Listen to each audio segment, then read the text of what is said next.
Good day to you. I'm bringing a special message from Psalm 81 to express to you, make a picture of what you are troubled by. We are in a season of the world where 10 people have become the world's richest. They were already very rich, but their income in 2020 increased over 3.5 trillion US dollars. Never has been such a concentration of wealth in the hands of a few, so that global oligarchs, the global dinosaurs, are truly in place to get all the wealth of the nations into their hands. And with one single voice, speaking to the whole world, is on now because of the public health fiasco. If you have been listening to my clips before this, it's an engineered fiasco. While the COVID virus has spread, the response, the shutdown, lockdown has all produced weak economies in all the nations. Then I have done clip number 155. I have called it Einstein's Fourth World War, referring to the consequences of how Einstein saw the world developing. But today, I want to pitch a ray of hope. How will God and His people, God's people, move through this situation? What has God already said about this situation? Now, we have looked at James chapter 5, a book of a lot of practical wisdom. But he comes to this point when he says, in the end time, there would be a particular feature of all the wealth gathered into a few people into their hands by unjust gain. You will consume your flesh like fire. It is in the last days that you have stored up your treasure. This is James 5 chapter 3. So my interpretation is that a few global oligarchs will have a planned, engineered system, methodology by which they get the wealth of the nations into their hands. So family businesses have suffered, small businesses have suffered. So how will God's people manage during this time? So I come to Psalm 81. Here is the period and here is the time. Hear, O my people, the Lord says, I will admonish you. So what is the admonition? How God does this? He established it for a testimony in Joseph when he went throughout the land of Egypt.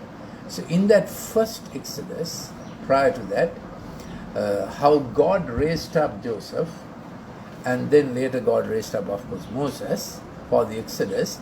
But what is the testimony of Joseph is what God has written. You know, testimony is something valid in court.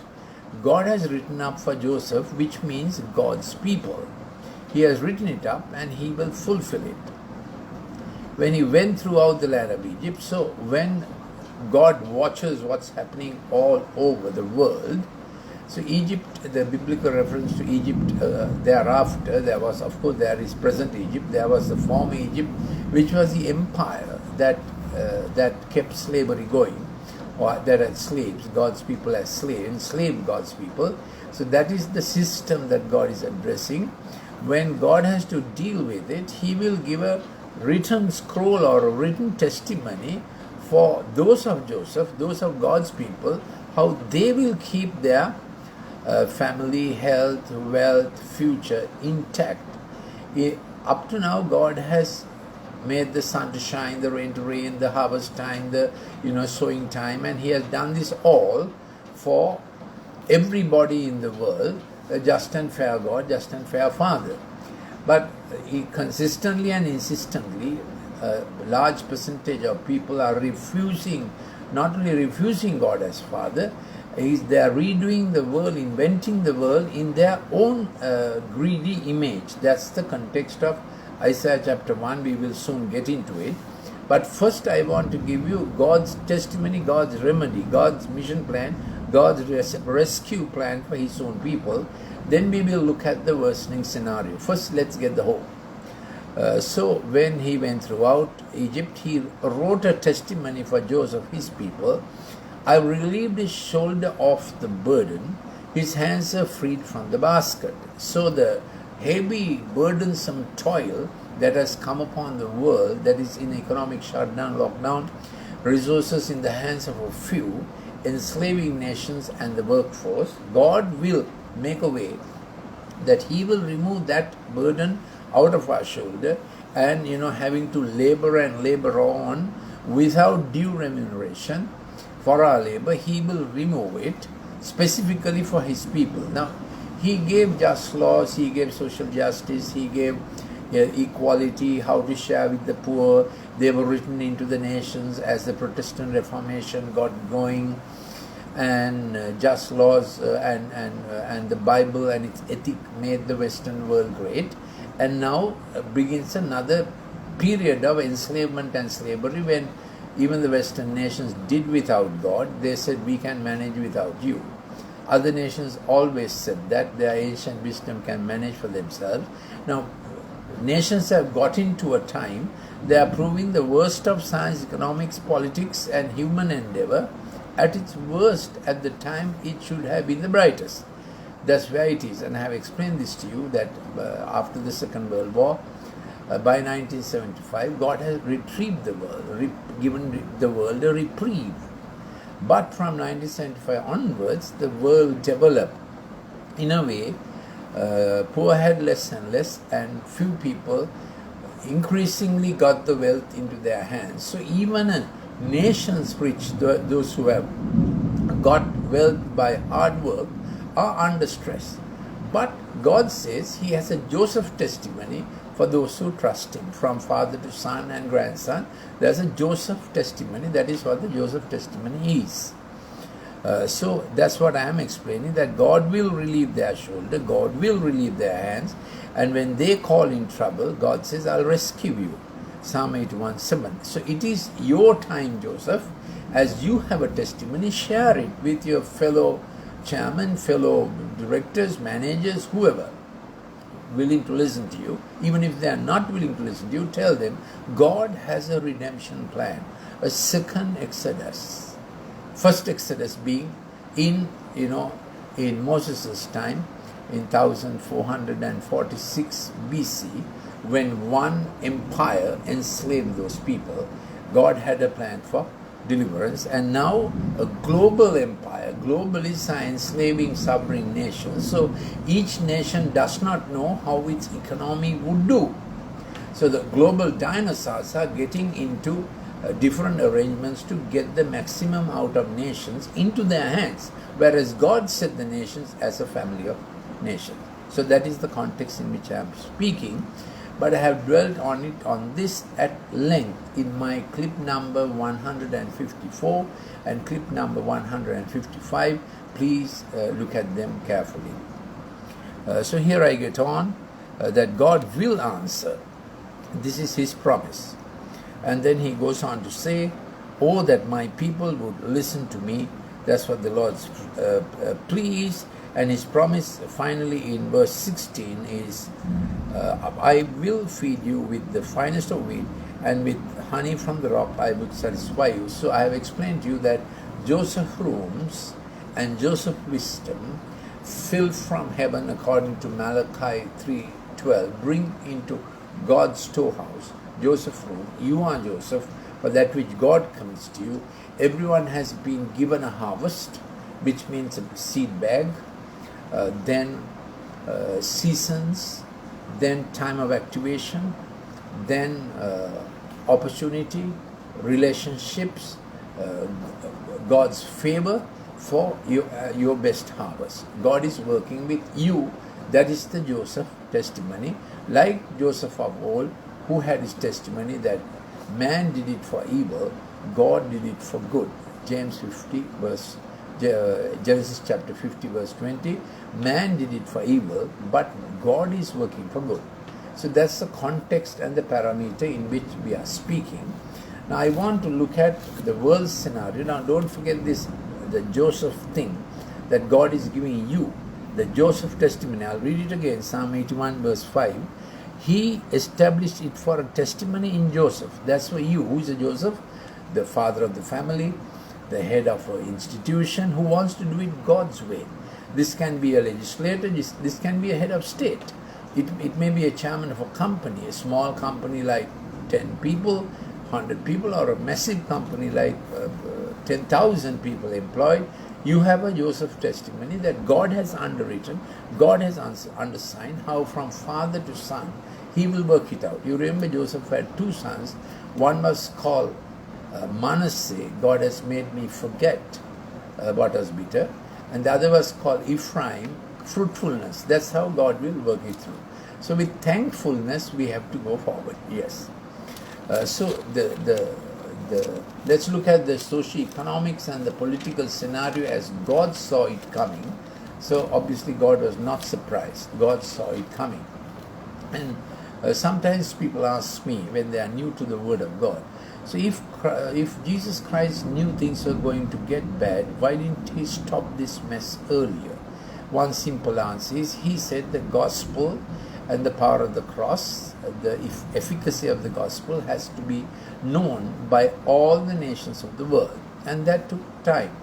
So it's about by about 1990 maybe that the world's all ethno-linguistic peoples all over the world, in every continent, every nook and corner, by that time had heard about the Savior, his crucifixion, his resurrection, and perhaps his timetable for the world.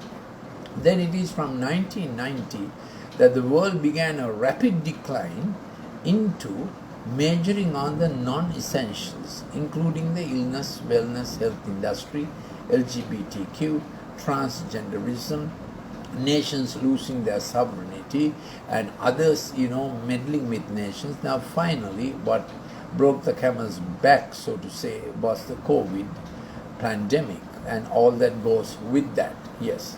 So this is how Isaiah sees it. Listen, O heavens, and hear, O earth. Isaiah chapter 1. Sons I have reared and brought up, they have revolted against me. Now, this is true for Israel at that time. This is true for nations who were like sons that God birthed every nation and gave bounty, gave boundary, gave blessing, gave sustenance for every nation. And each nation was to be a family looking after its own. And in the family of nation, each nation had a contribution. And we know Sri Lanka is a well-endowed nation. And it's in a very strategic location. Besides that, we have 126 rivers from which we can drink potable, drinkable water. And ours is a country that has the highest amount of water per hectare. Similarly, biodiversity, fauna, flora. We are a country blessed above most countries, and people with excellent IQ who have risen into many important posts in the medical world, in different parts of the world, in the legal world, in every field of enterprise. Sri Lankans have done very well. So Sri Lanka, above all other nations, need to be thankful to God the Creator. But that's not how it goes on. So when God says, sons I have reared and brought up, this is Isaiah 1:2, but they have revolted against me. I'm suggesting to you, this is about nations. He's calling them his sons. Some he might call them his daughters. Germany calls itself Deutschland, fatherland. Now Sri Lanka, of course, we call Mother Lanka, yes. An ox knows its owner, and a donkey its master's manger. But Israel does not know, my people do not understand. So what is said of Israel is true for many nations, all nations, where they don't know their owner, they don't know their master. So God acts in two roles. He's the owner of all resources in any given nation, and he's the master and the manager and the tutor who would like to work with everybody about the resources he has given in any given nation. So this is his sadness. But then Joseph's testimony says, work with what you have, with God as owner, God as master. I hope you understood this heavenly principle. That is the Joseph testimony, Psalm 81 verse 4.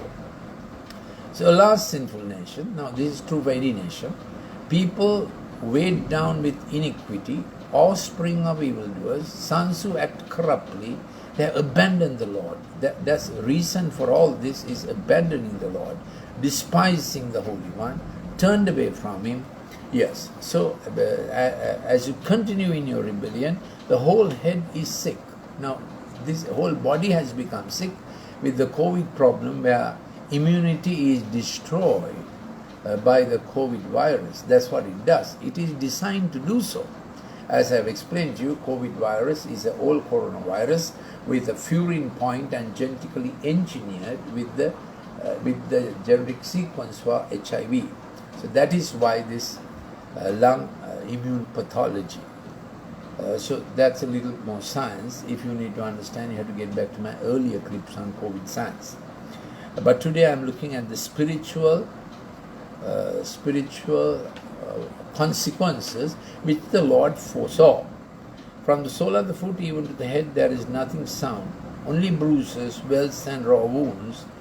So this is how God sees nations wounded, not pressed out of bandage, nor softened with oil. Increasingly the infection of the body politic is what God is speaking about. So to me, that people get so sick with COVID in this mysterious way is also a little bit of a pattern about how nations have got sick with the sexual revolution, denial, breakup of family, denying heterosexual marriage, redefining all this. Then more fetuses are aborted, so abortions are more than live births. So we have really come to the end of human villainy. Yes. So this is God's description of what the world is going to. Then His appeal, come now, verse 18, come now. Let us reason together, says the Lord. Though your sins are as scarlet, they will be white as snow. Though they are red like crimson, they will be like wool. If you consent and obey, you will eat the best of the land.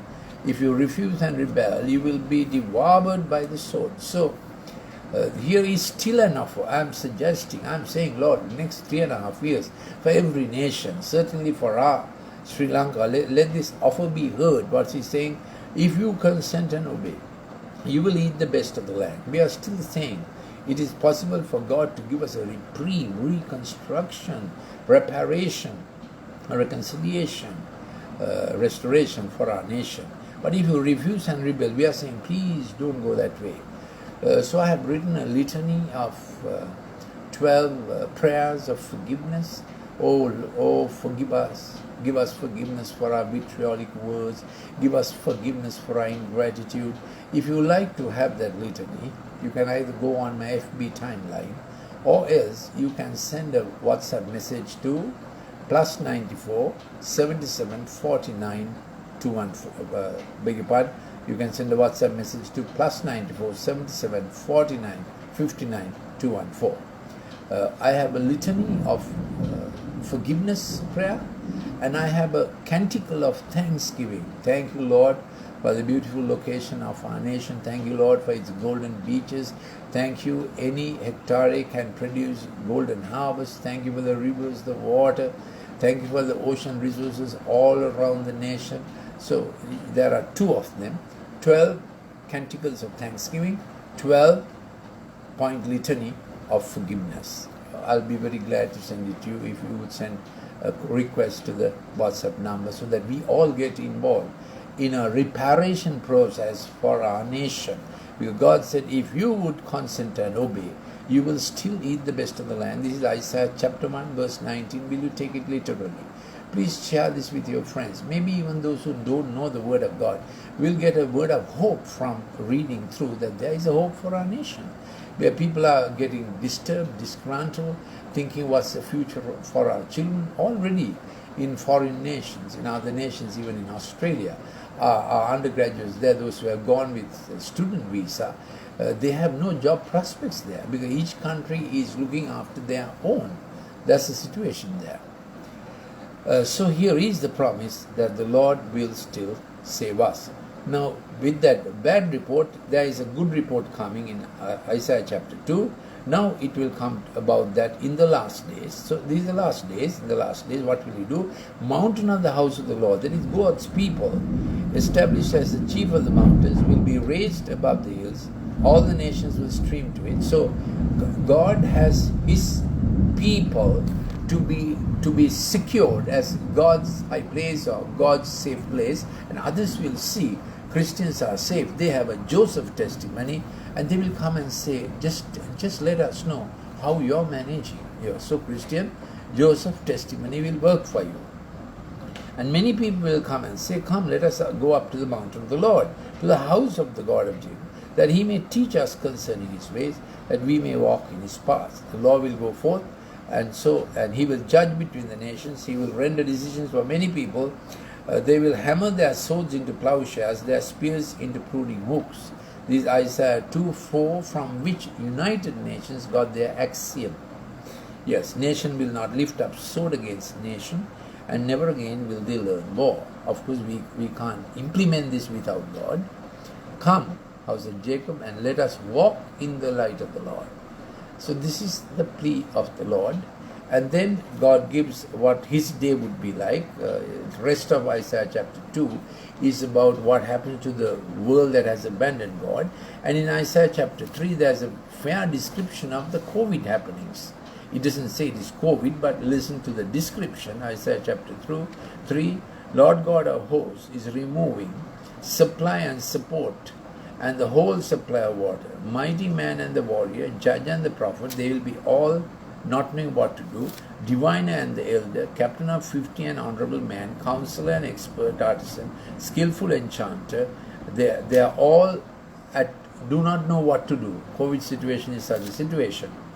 I will make men lads their princes. I will make mere lads their princes, and capricious children will rule over them. So it's a anarchy time, sort of.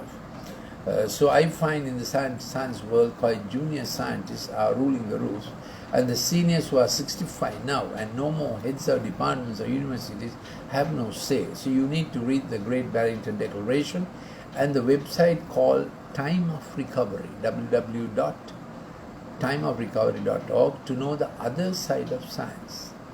And they don't agree with the present management of COVID, but they don't get a hearing. And so lads are ruling as they please, and fake science is ruling, and the people will be oppressed each by another and each one by his neighbor. So the COVID fear, nobody trusts anybody.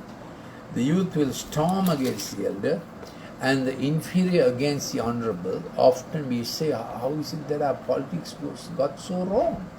Inferior waging war against the honorable. A man is saying, I don't know how to run anymore my affairs. But God has a Joseph testimony, Psalm 81:4, that you will have a Joseph room. God will sustain you with strategies, innovation, and favor of the Lord, and you will be sought after. So those who trust in the Lord, from father to son generation, God is working it out. So this is the promise of Isaiah chapter 4, what is happening in Isaiah chapter 3. And then what the promise again comes in Isaiah chapter 4. In that day, the branch of the Lord will be beautiful and glorious. It's a messianic promise about the Lord Jesus, and the fruit of the earth will be and I will come about, and the Lord gives a promise that he will be, the Lord has washed away the filth of the daughters of Zion. Then the Lord will create over a whole area, over her assemblies, a cloud by day. And the Lord will be the shelter to give shade from the heat of the day, and refuge and protection from the storm and the rain. So that's how Isaiah goes, what went wrong, and how God works his testimony with his people. I think I have spoken long, just an evening broadcast to keep you abreast of God's Joseph testimony. And God is looking for those Josephs, fathers, to arise, who are handing over to sons and even to grandsons a generational blessing, that they may go on till the Lord comes. I hope this is helpful. God bless you.